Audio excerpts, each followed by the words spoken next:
नमस्कार दोस्तों, ढोल में पोल चैनल में आप सब मित्रों का हृदय से अभिनंदन करता हूं। दोस्तों, हमारे चैनल का उद्देश्य किसी भी धर्म विशेष, जाति विशेष, समुदाय विशेष, किसी वर्ग विशेष, व्यक्ति विशेष के अपमान करने की, जलील करने की या उसको जो है किसी तरह से उसकी भावना को ठेस पहुंचाने की कदाप नहीं रहती है दोस्तों। लेकिन हमारा ये उद्देश्य रहता है, हमारा ये जो है कर्तव्य बनता है कि आज जो है हम अपने देश में वैज्ञानिक सोच को बढ़ावा दें। जो अंधविश्वास है, पाखंड है, जो समाज में व्याप्त है और हमारे तथाकथित धर्म की पुस्तकों में लिखा हुआ है, जो प्राचीन पुस्तकें हैं, उनकी आज कोई प्रासंगिकता नहीं है। इसलिए क्या है कि अंधविश्वास और पाखंड ये हमारे देश को जो है बहुत क्षति पहुंचा रहा है। इसका जो है खात्मा होना चाहिए। हमारा उद्देश्य यही रहता है कि किसी भी तरह से जो धर्म में विकृतियां हैं और धर्म के कर्म कांड हैं, उनके कारण जो है समाज में जाति पाति, ऊंच नीच, छुआछूत फैलती है। ऐसी भावना को बिल्कुल जो है ख़त्म करके भाईचारा स्थापित हो। हर मनुष्य जो है मनुष्य को मनुष्य समझे, इंसानियत की कदर करे और वो मानव धर्म स्थापित हो जिसमें कि हर मनुष्य की अपनी एक जगह हो, अपना एक उसका जो है सम्मान हो, मान हो और आदर हो, सत्कार हो। सबको बराबरी का अधिकार मिले, सबको जो है शिक्षा का अधिकार मिले, सबको रोजगार और सुख और साधन उपलब्ध हों। तो इसी वैज्ञानिक चेतना को समाज में लाना ये हमारे चैनल का उद्देश्य है दोस्तों। इसी संदर्भ में आज हम एक ऐसी ही अंधविश्वास भरी कहानी जिसको कि सुन करके आपको हंसी आएगी दोस्तों, और ये भी मालूम पड़ेगा कि देखिए महाभारत जैसे ग्रंथ में इन लेखकों ने किस तरह से ब्राह्मणत्व केवल ब्राह्मणत्व के अलावा कोई तत्व नहीं, ब्राह्मणत्व ही सबसे बड़ी चीज़ है। इसके लिए जो है ब्राह्मणों ने तमाम चांडालों को पैदा कर दिया उस समय। वो कैसे? ब्राह्मण जो है बड़ी तादाद में अन्य जाति की स्त्रियों से संसर्ग करते थे, उनसे बच्चा पैदा करते थे और फिर उन बच्चों की जिम्मेदारी लेते नहीं थे क्योंकि उसमें उनकी बदनामी होती थी। तो दोस्तों उन औलादों को जो है कह देते थे चांडाल। इनकी जो पत्नियां थीं, जो ब्राह्मणी होती थीं, वो भी शूद्र पुरुषों से बड़ी तादाद में जो है व्यभिचार करती थीं। उनसे भी जो पैदा होती थी संतान, उसको भी अछूत अस्पृश्य बाद में कहा गया, पहले चांडाल नाम दिया जाता था। तो दोस्तों इस तरह से ये कहानी जो है आज की हमको ये बताएगी कि ब्राह्मणी के साथ एक शूद्र ने जो है संपर्क किया, समागम किया और उससे जो पैदा हुआ ब्राह्मणी का पुत्र, वो जो है एक ऋषि बनकर के भी जो है ब्राह्मणत्व को प्राप्त नहीं कर पाया। यद्यपि वो ब्राह्मणी के गर्भ से पैदा हुआ था, लेकिन चूंकि उसका बाप जो है, पिता जो है शूद्र जाति का था, इसलिए उसे चांडाल वर्ग में धकेल दिया गया और उसने हजारों साल तपस्या की कि मैं किसी भी तरह ब्राह्मणत्व मुझे हासिल हो जाए, यानी मुझे ब्राह्मण स्वीकार कर लिया जाए। लेकिन ऐसा हो नहीं पाया दोस्तों। और ये जो है उसे पता नहीं था, उसकी माँ ने भी नहीं बताया उसको। उसका नाम मातंग था और वो बाद में मातंग ऋषि का नाम जो हुआ, उनको जो है बहुत सम्मान मिला बाद में। लेकिन उन्होंने जो है एक हजार साल तक तपस्या की, ब्राह्मणत्व तो उन्हें नहीं मिल पाया। और ये बात जो है उनको उसकी माँ ने नहीं बताई कि तुम चांडाल हो, तुम ब्राह्मणत्व कैसे हो जाएगा। एक गधी जो है, गधी जानते ही, गर्दभी, वो जो है उसके रथ में जुती हुई है, वो उसको बताती है ज्ञान। देखिए कितनी विचित्र बात है। महाभारत में सब कुछ संभव है, everything is possible in our Mahabharat. तो दोस्तों आज मैं आपके सामने दान धर्म पर्व है और इसमें से मैं आपके सामने रखता हूं दोस्तों अनुशासन पर्व के ब्राह्मणत्व के लिए तपस्या करने वाले मतंग की इंद्र से बातचीत बहुत हुई है दोस्तों। यह है षष्ठ खंड महाभारत है दोस्तों, गीता प्रेस गोरखपुर। तो इसमें हम ये देखेंगे कि युधिष्ठिर महाराज जो है फुर्सत में है और भीष्म पितामह है। देखिए ये दोनों ही क्षत्रिय होते हैं, लेकिन बात जो है ब्राह्मणों की करते हैं। ब्राह्मणों के पता नहीं भीष्म को क्या दे रखा था कि सारी बातें जो है उन्होंने अपने लिए नहीं, कि हमने जो है अपने लिए लिख ली ताकि कोई आगे चल करके हम पर ये आक्षेप न करे, हम पर आरोप न लगाए कि आपने लिख ली और अपने लिए लिख ली। तो इन्होंने जो है दूसरों से कहलवाई हैं। तो ये जो है युधिष्ठिर और भीष्म के बीच का प्रसंग है दोस्तों। आइए सुनते हैं, ये बहुत ही रोचक है। देखिए कि युधिष्ठिर कहते हैं, पूछते हैं कि धर्मात्माओं श्रेष्ठ नरेश्वर भीष्म पितामह, आप बुद्धि विद्या सदाचार शील और विभिन्न प्रकार के संपूर्ण सद्गुणों से संपन्न हैं। आपकी अवस्था भी सबसे बड़ी है। आप बुद्धि प्रज्ञा और तपस्या से विशिष्ट हैं। अतः मैं आपसे धर्म की बात पूछता हूँ। संसार में आपके सिवाय दूसरा कोई ऐसा नहीं है जिससे सब प्रकार के प्रश्न पूछे जा सकें। इसीलिए जो पूरा महाभारत जो है ज़्यादातर युधिष्ठिर के प्रश्न और भीष्म पितामह के उत्तर है। अब पता नहीं भीष्म पितामह को कहाँ फुर्सत मिल रही थी युद्ध से, युधिष्ठिर को भी कहाँ फुर्सत मिल रही थी। सरसैया पे पड़े रहे हैं बेचारे अंतिम समय में, और वो ज्ञान दे रहे हैं। देखिए क्या कहते हैं। और आगे पूछते हैं, यदि क्षत्रिय वैश्य अथवा शूद्र ब्राह्मणत्व प्राप्त करना चाहे तो वह किस उपाय से उसे पा सकता है। ये ब्राह्मणत्व तो नहीं हुआ, एक डिग्री हो गई, कोई पीएचडी हो गई, कोई जो है बड़ा भारी कोई डीएम या आईपीएस आईएएस ऑफिसर बनाने की डिग्री हो गई। ब्राह्मणत्व के लिए ऐसे लालायत रहते थे क्योंकि उसमें चकाचक माल होता था, पैर पुजाई होती थी, मान सम्मान होता था, बैठे बिठाए खाने को तमाम दान दक्षिणा मिलती थी, तो इसलिए लालायत रहते थे दोस्तों। तो इसीलिए जो है ये दुर्लभ थी। क्षत्रिय को, वैश्य को और शूद्र को यदि ब्राह्मणत्व कोई प्राप्त करना भी चाहता तो वह किस उपाय से पा सकता है, यह मुझे बताइए। पितामह, यदि कोई ब्राह्मणत्व पाने की इच्छा करे तो वो उसे महान तपस्या, महान कर्म और वेदों के स्वाध्याय आदि किस उपाय से प्राप्त कर सकते हैं। तो भीष्म उवाच, भीष्म जी कहते हैं, ब्राह्मण्यम तात दुष्प्राप्यम वर्ण्यम छत्रादिवि स्त्रिभिः परम हे सर्वभूतानां स्थान में तद्दह युधिष्ठिर। क्या कहते हैं भीष्म जी ने कहा, तात युधिष्ठिर, क्षत्रिय आदि 3 वर्णों के लिए, ब्राह्मण क्षत्रिय वैश्य के लिए ब्राह्मणत्व प्राप्त करना अत्यंत कठिन है। क्षत्रिय वैश्य शूद्र 3 वर्णों के लिए ये ब्राह्मणत्व प्राप्त करना बड़ा ही कठिन है, क्योंकि यह समस्त प्राणियों के लिए सर्वोत्तम स्थान है। बिल्कुल है, ब्राह्मण का स्थान तो सर्वोच्च है ही। इसलिए इसको जो है क्षत्रिय और वैश्य और शूद्र के लिए प्राप्त करना बड़ा दुर्गम है, दुर्गम पथ है, बड़ा दुर्लभ है। तात बहुत सी योनियों में बार बार, देखिए भीष्म पितामह कह रहे हैं युधिष्ठिर से, तात बहुत सी योनियों में, 84 लाख योनि बताते हैं, वैसे तो करोड़ों योनियां हैं, पर ये 84 लाख बताते हैं तो मान लेते हैं कि बहुत सी योनियों में बारंबार जन्म लेते लेते कभी किसी समय संसारी जीव ब्राह्मण की योनि में जन्म लेता है। तमाम जो है गुजरता हुआ तमाम योनियों से तब जाकर के कहीं ब्राह्मण के घर में जन्म लेता है। दोस्तों युधिष्ठिर इस विषय में जानकार मनुष्य अब वो कथा कहानी सुनाने लगते हैं। ऐसी कथा कहानी के, अब मैं एक आपको कथा सुनाता हूँ संदर्भ में। तो मतंग और गर्दभी के संवाद है। ये किसका संवाद है दोस्तों? मतंग और गर्दभी। गर्दभी तो आप जानते ही हैं दोस्तों, हैं मादा डंकी आशीष। तो गर्दभी के संवाद रूप इस प्राचीन इतिहास का उदाहरण दिया जाता है ना। क्या कहते हैं कि पूर्व काल में, सुनो युधिष्ठिर, पूर्व काल में किसी ब्राह्मण के एक मतंग नामक पुत्र, ब्राह्मण के घर में ब्राह्मणी से पुत्र हुआ, जो अन्य वर्ण के पुरुष से उत्पन्न होने पर भी ब्राह्मणोचित संस्कारों के प्रभाव से उनके समान वर्ण का ही समझा जाता था। वह समस्त सद्गुणों से संपन्न था, यानी ब्राह्मण के घर में ब्राह्मणी के गर्भ से पैदा हुआ। लोग उसे जो है ब्राह्मणी समझते थे क्योंकि उसके संस्कार आदि हुए थे। शत्रुओं को संताप देने वाले कुंती कुमार एक दिन अपने पिता के भेजने पर मतंग किसी यजमान का यज्ञ कराने के लिए गधों से जुते हुए शीघ्रगामी रथ पर बैठकर चला। देखिए शीघ्रगामी रथ जो गधों के भी होते थे, और ये ऋषि मुनि ब्राह्मण मुनि जो है बैठ करके जाते थे। कहाँ जो है यज्ञ कराने के लिए जा रहे हैं। तो ब्राह्मण ने अपने पुत्र से कहा, मतंग से, कि बेटा ऐसा है, फला गांव में चले जाओ, वहाँ जो है यज्ञ हो रही है, और आप जो है चले जाइए, आप कराइए आइए यज्ञ। तो राजन रथ का बोझ ढोते हुए एक छोटी अवस्था के गधे को, वो गधों के रथ पर 4 गधे होते हैं, गधों के जुते हुए शीघ्रगामी रथ पर बैठकर चल देता है।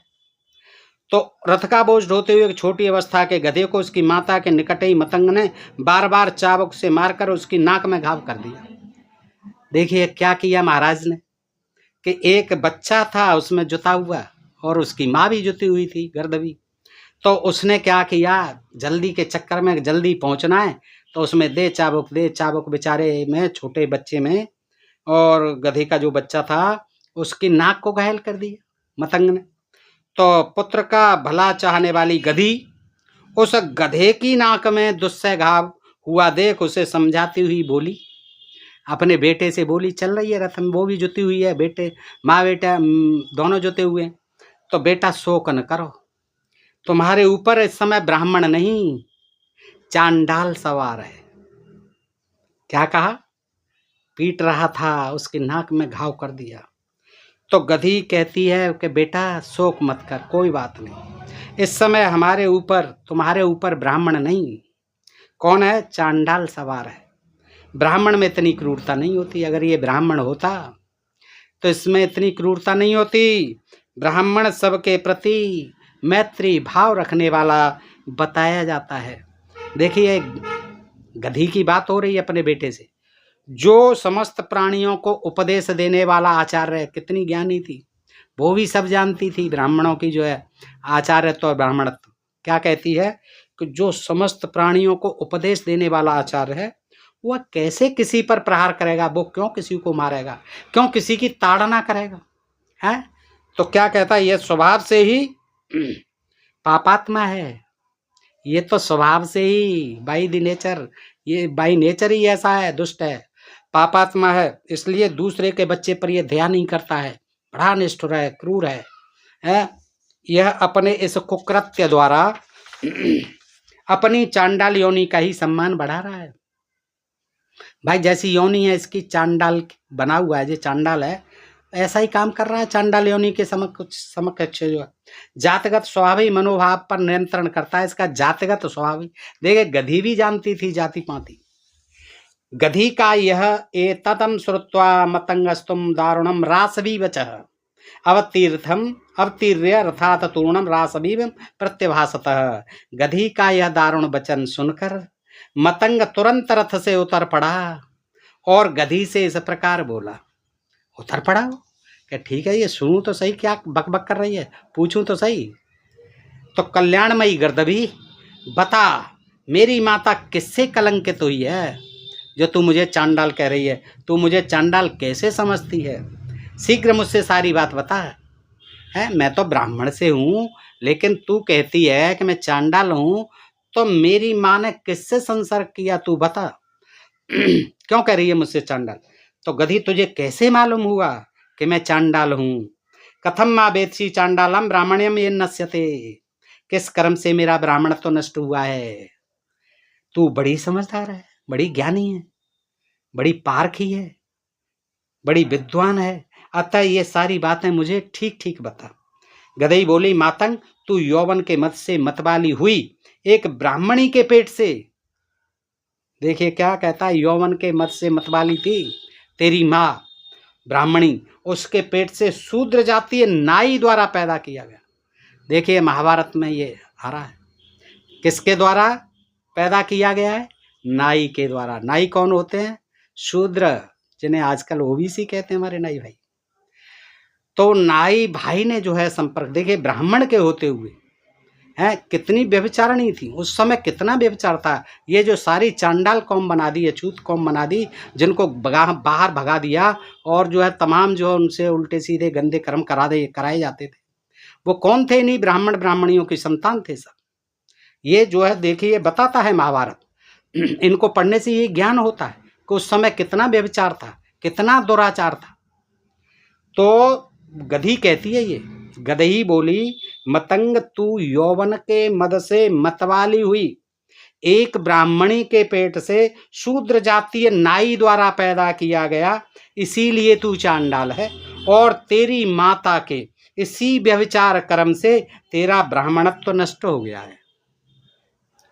ये बात न उसके पिता ने बताई, न उसको ब्राह्मणी को पता थी, लेकिन एक गर्दभी को पता थी जो कि उसके रथ में जुत के चलती थी और उसके बच्चे चलते थे, वो बता रही है। देखिए एवं मुक्तो मतंगस्तुम प्रतिपाराधः ग्रहम प्रति गरही के ऐसा कहने पर मतंग फिर अपने घर को लौट गया। मैंने कहा अब नहीं जाऊंगा, यज्ञ विज्ञ गया भाड़ में, अब तो चलो माताजी पिताजी से पूछता हूँ। वापस लौटता उसे लौट कर आया, देख पिता ने इस प्रकार कहा, बेटा ये क्या, मैंने तो तुम्हें यज्ञ कराने के भारी कार्य पर लगा रखा था, फिर तुम लौट कैसे आए?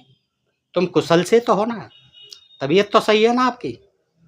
मतंग ने कहा, पिताजी जो चांडाल योनि में उत्पन्न हुआ है अथवा उससे भी नीची योनि में पैदा हुआ है तो वह सकुशल कैसे रह सकता है? जिसे ऐसी माता मिली हो पश्चाताप करता है, उसे कहाँ से कुशलता प्राप्त हो?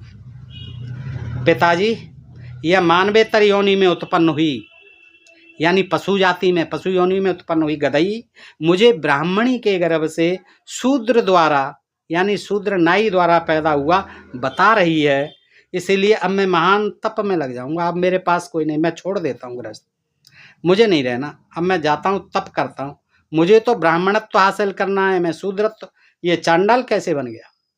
पिता से ऐसा कहकर मतंग तपस्या के लिए दृढ़ निश्चय करके घर से निकल पड़ा और एक महान वन में जाकर वहां बड़ी भारी तपस्या करने लगा। तपस्या में संलग्न हो मतंग ने देवताओं को संतप्त कर दिया, संतुष्ट कर दिया। वह भली वहां तपस्या करके सुख से ही ब्राह्मण रूपी अभीष्ट स्थान को प्राप्त करना चाहता था। उसे लगन लग गई, क्या मुझे कुछ भी हो, मुझे तो ब्राह्मण तो चाहिए। उसे इस प्रकार तपस्या में संलग्न देख इंद्र ने कहा, मतंग तुम क्यों मानवीय भोगों का परित्याग करके तपस्या कर रहे हो? मैं तुम्हें वर देता हूं, तुम जो चाहते हो उसे प्रसन्नता पूर्वक मांग लो, तुम्हारे हृदय में जो कुछ पाने की अभिलाषा हो शीघ्र बताओ। इंद्र ने कहा। तो मतंग ने कहा, मैंने ब्राह्मणत्व प्राप्त करने की इच्छा से यह तपस्या प्रारंभ की है, उसे पा करके ही मैं यहां से जाऊं, मैं यही वर चाहता हूं। भीष्म जी कहते हैं, सुनो युधिष्ठिर, भारत मातंग की यह बात सुनकर इंद्रदेव ने कहा, ऐसा लग रहा है कि वो सुन रहे थे, वहाँ भीष्म जी बैठे हुए थे, वो सुनी सुनाई को उसको सुना रहे हैं, या फिर उनकी भी सुनी हुई है, चल रही होंगी ऐसी कथा कहानी। तो वो सुनाते हैं कि मतंग तुम जो ब्राह्मणत्व मांग रहे हो यह तुम्हारे लिए दुर्लभ है, ये नहीं मिलेगा, कितनी तपस्या कर लो। इंद्र ने, ब्रह्मा विष्णु शंकर रहा और कोई नहीं आया, यहाँ इंद्र आ गए।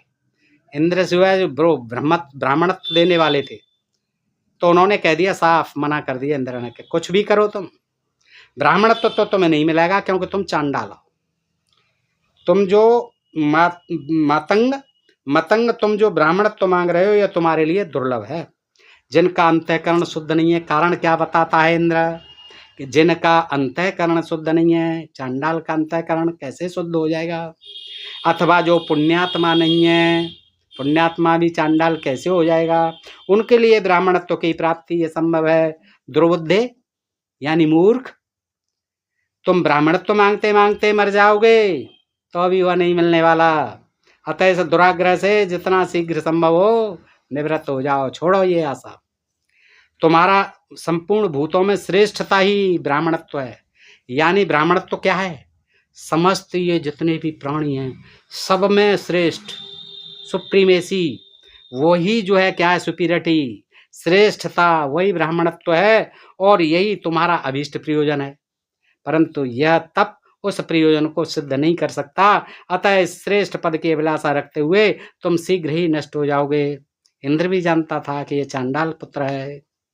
देवताओं, असुरों और मनुष्यों में जो भी परम पवित्र माना गया है उस ब्राह्मणत्व को चांडाल योनि में उत्पन्न हुआ मनुष्य किसी तरह नहीं पा सकता।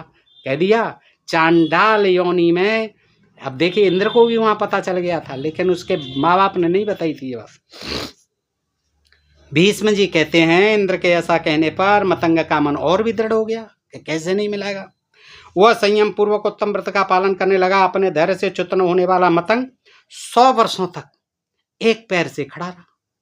देखिए 100 वर्षों तक एक पैर से खड़ा रहा। तब महायशस्वी इंद्र ने पुनः कर कहा 100 वर्ष के बाद कि तात ब्राह्मणत्व दुर्लभ है, उसे मांगने पर भी नहीं पा सकोगे, अब भी मान जाओ। मतंग तुम उस स्थान को मांगते मांगते मर जाओगे, ब्राह्मणत्व को।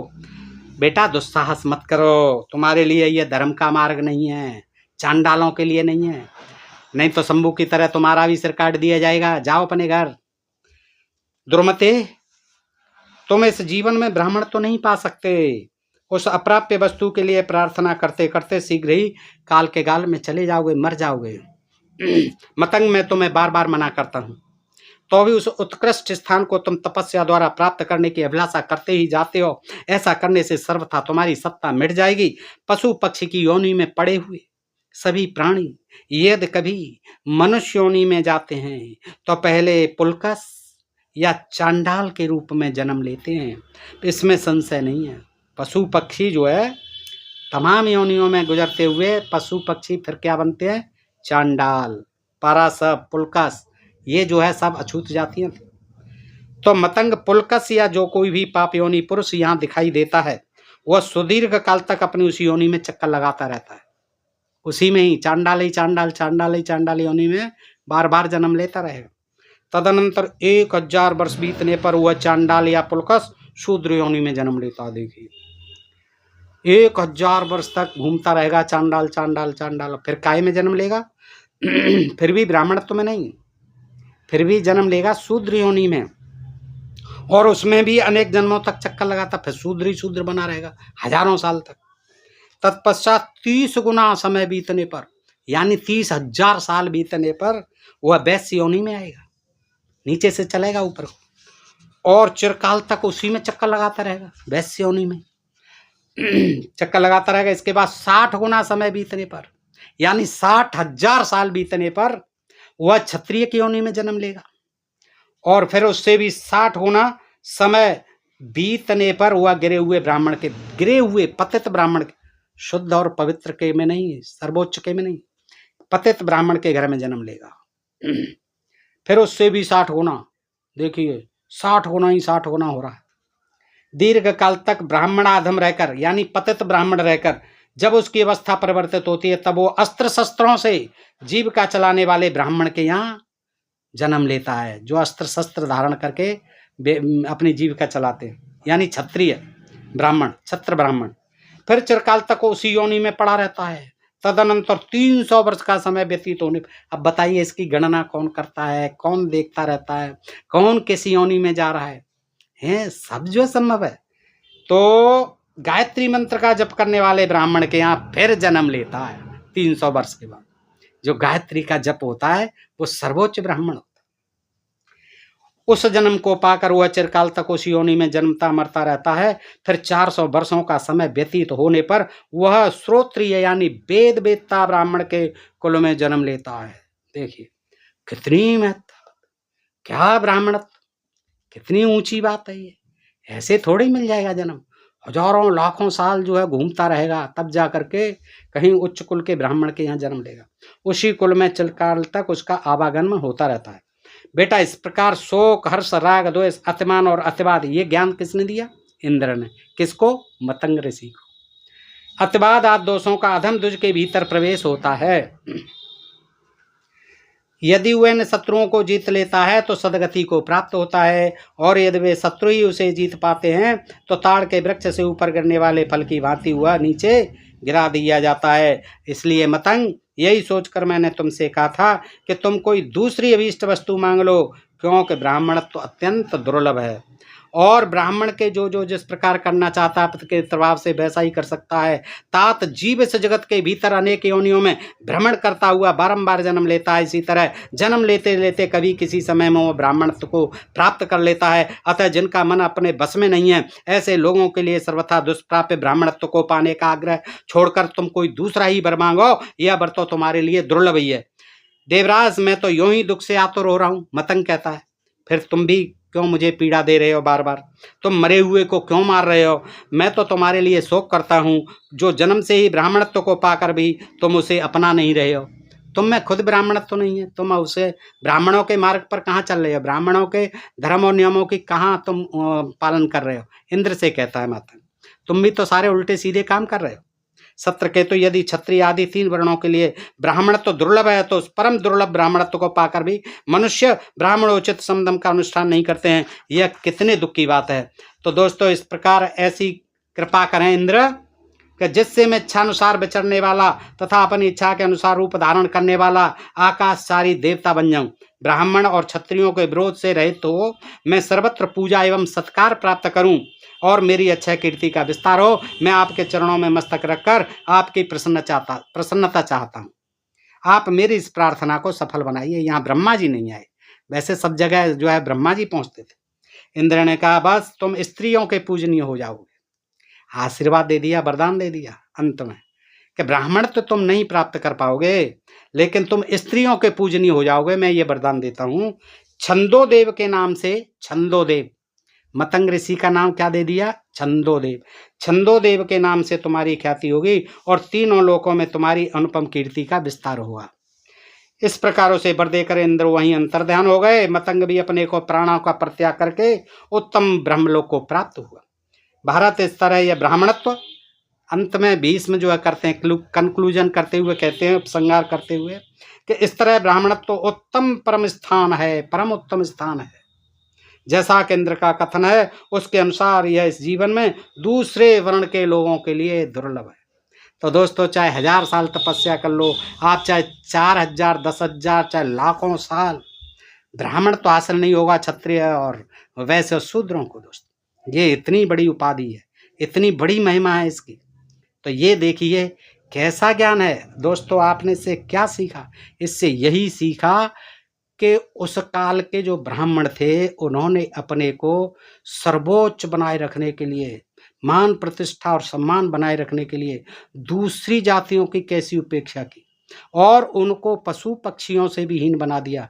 चांडाल आदि को देखे ब्राह्मण के घर में पैदा होते हुए और ब्राह्मण के घर में ब्राह्मण पिता के होते हुए शूद्र नाई के द्वारा पैदा किया गया, चांडाल बना दिया गया वो, और वो ब्राह्मण तो के लिए जिंदगी भर छटपटाता रहा, हजारों साल तक, लाखों साल तक छटपटाता रहा, लेकिन उसे जो छंदोदेव बना दिया इंद्र ने। स्त्रियों की ख्याति हो जाएगी। अब कहीं नाम सुनते नहीं है, 36 स्त्रियों में कहाँ छंदोदेव है, कहाँ मतंग है, कोई नहीं जानता। तो दोस्तों, इस तरह की ये रोचक कहानियाँ हैं जो हमारे धर्म ग्रंथों में लिखी हुई हैं दोस्तों। तो ये जानने की चीज़ है कि ये सब अप्रासंगिक है, इनका कोई वैज्ञानिक आधार नहीं है, कोई इनमें सच्चाई नहीं है, कोई काल्पनिक, ये सारी कोरी काल्पनिकता है, ये मिथ्या बातें हैं।